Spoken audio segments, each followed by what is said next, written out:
Now, are you a madman wearing a mask and parading about for validation of some kind? Or are you a selfless vigilante taking on the burden of protecting Gotham? Are you both? Neither? Today on the Comic Book Report, Batman Earth 1, Volume 2. Stick around and check it out.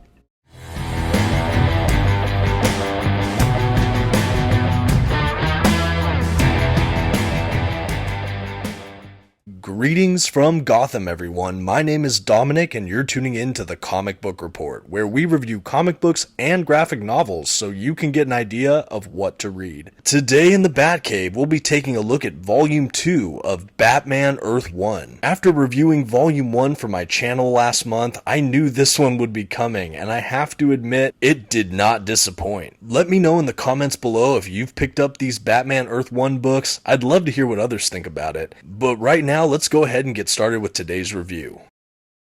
First, some quick facts about today's collection.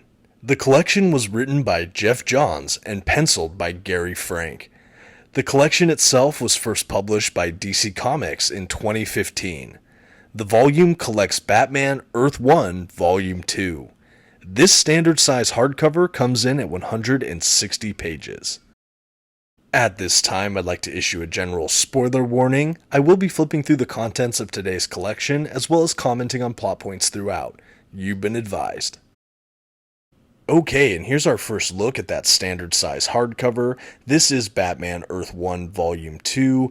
As you might be able to tell if you watched my video last month on Volume 1, it's a very similar format, same standard size hardcover, a slightly different shade of blue for the spine and some of the exterior artwork here. There are no dust jackets for these hardcovers, so definitely a very unique and distinctive kind of packaging. I really like it. The volumes are very sleek. I don't think a dust jacket was necessary, and they're really nice on the bookcase. Now I'll take a second and see if I can't give you a better, just quick look at the binding in this book. You can probably tell there's not a whole lot of gutter loss, maybe a little bit, but these things are pretty well made. I like these collections quite a bit. To see this all in an omnibus someday or a deluxe hardcover edition would be pretty phenomenal in my opinion, but still very happy with what we've been given from DC Comics. I know they've released like a complete trade paperback collection and some other versions, but these are the ones I have. I think these are some of the most common editions for these Earth 1 books, and overall very pleased with the format. Jumping into the collection itself, we start off with a murder orchestrated by the Riddler, which was kind of teased at the end of the last volume. Overall, this starts with a huge bang. We also get a scene in the beginning with Batman running and jumping on rooftops. This time he's more successful than when this same scene was mirrored in Volume 1 and he kind of failed. I thought this was such a fun, effective scene, showing that right off the bat, this is a more seasoned Batman. You know, this is his next venture. He's already had like a really big mission or two under his belt, and he's starting to get the feel for the city and his mantle as the Batman. Following after the events of Volume 1 with the creepy birthday killer and the death of the Penguin, a little time has passed. We have Detective Harvey Bullock. He's now a wild, drunken man. Meanwhile, Gordon is kind of rising in the ranks and esteem over at the police department. Batman, as I said, is becoming a little more seasoned, and in comes this threat from someone who will eventually be known as the Riddler, who's going on a murder spree with all of his, different orchestrated riddles and traps, and that's a big concern throughout this volume here. We also have in the beginning a mention of there's a rumor of a killer croc in the sewer system somewhere, so there's fun little nods about that. There's also the Dent twins. So we have Harvey Dent and his twin sister in this, which is a very fun spin on the Two-Face mythos in this whole Earth 1 universe. All I can say, there's a lot of moving pieces in this volume, but it picks up excellently from the Volume 1, while still serving as a completely standalone volume and adventure, and I really liked it. It's a fun Riddler and Two-Face origin kind of story. There's a lot of little Easter eggs for the Batman universe throughout that I really love.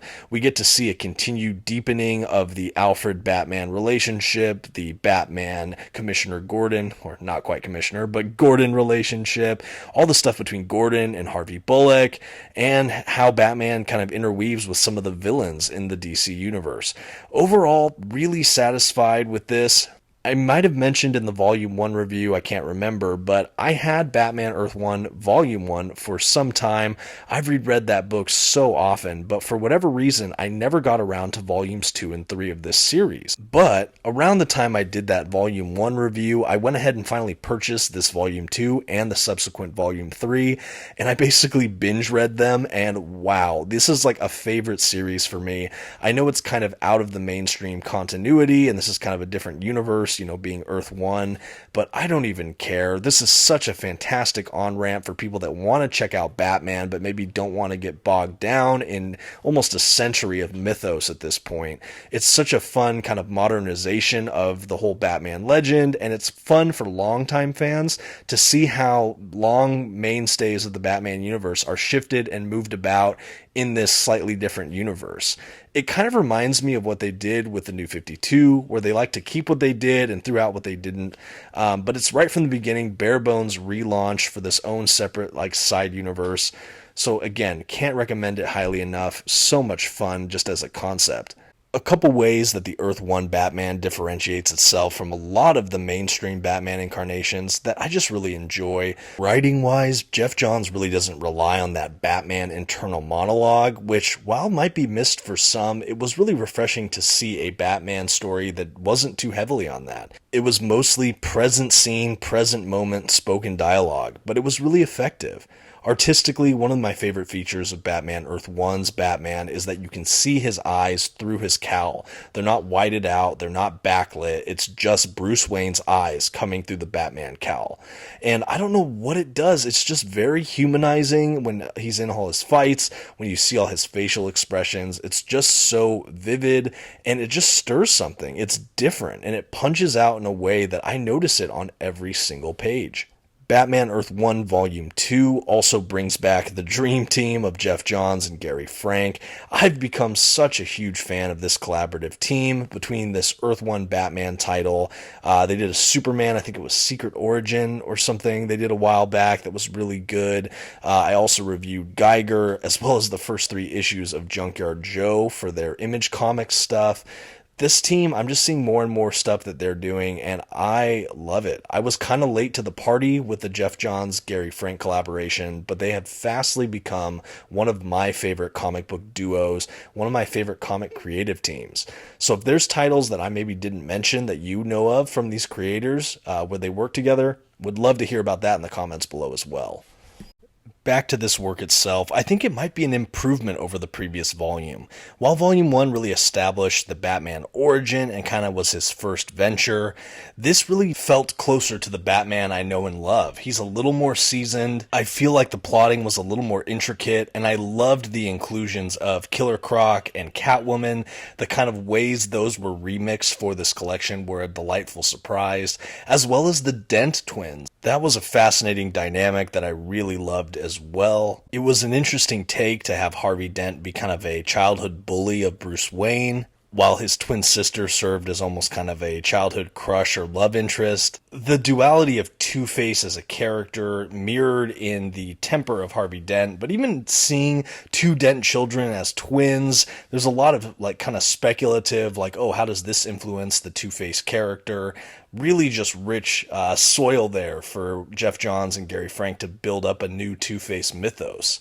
I think the Riddler was certainly a fun, kind of centralized villain for this book, but I found myself more interested in some of the other characters. Again, like the Dent twins, even Alfred and Gordon, and especially Bullock, I think is a very dynamic and cool character in the Earth 1 universe.